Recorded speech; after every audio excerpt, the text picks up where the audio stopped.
How are you, Miss Emma? Oh, I'm very well, thank you. That's fantastic. Congratulations on the film. Thank you very much. I love it. One of the year's best. Thank Definitely. you. Good, good. How did you get attracted into joining Saving Mr. Banks? Well, the script is a work of great artistry, and it was so brilliant that I just read that, and that was enough to get me on the phone to my agent saying, please, please, can I play it? Please, please, please. Oh, and what about your character, Pamela? Oh, I'm sorry, Mrs. Travers. Yes, if you please. Yes. Yes. What attracted you to her character? She's a fantastic character. Well, indeed, you've said it yourself. She's so belligerent, and she's so vulnerable.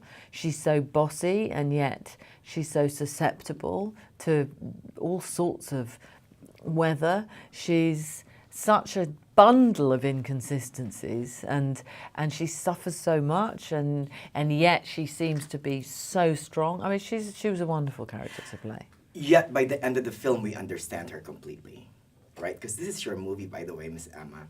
You're amazing in this film. Well, thank you, thank you. I never want any movie to be mine alone.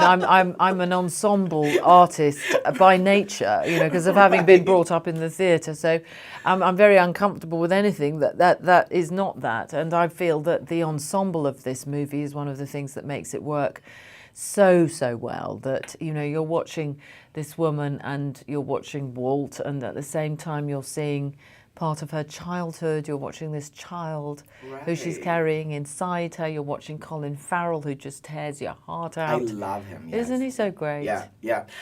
Lots of daddy issues in this film. In fact, you could. I'm so glad you said that, because one of my mates, Lindsay, came out and said, "Why don't we just call the film Daddy Issues?" Right? Yeah, because we've all got them. We have all got them. Look at me. Well, I don't know anything about you, but you seem very cheerful. Perhaps your father was a jolly personality, or maybe the opposite. I'm beginning to wonder. There you go. You know, my biggest takeaway about the film too is that the passion for art and how we use art as therapy. Yes. Right? You know, all the the magical things that art can do. Absolutely. I mean, if you go right back to old Ovid, he said something great about art. He just said, well, it's what makes us human. It's what makes us understand what it is to be human. Because otherwise we could just bang on and not develop at all. Right. But art really helps us What to else understand can we do? ourselves. Correct. And it's necessary to understand ourselves, because we behave so badly so much of the time. Right. Oh, thank you so much, Miss Emma. You are a legend. No, I'm so happy. thank you. That was lovely and far too short. I know, right? No. Darn it. Darn it. Next time. Yes, exactly. Next time, Congratulations several again. hours and Bye, some guys. martinis. Bye, darling. Love that.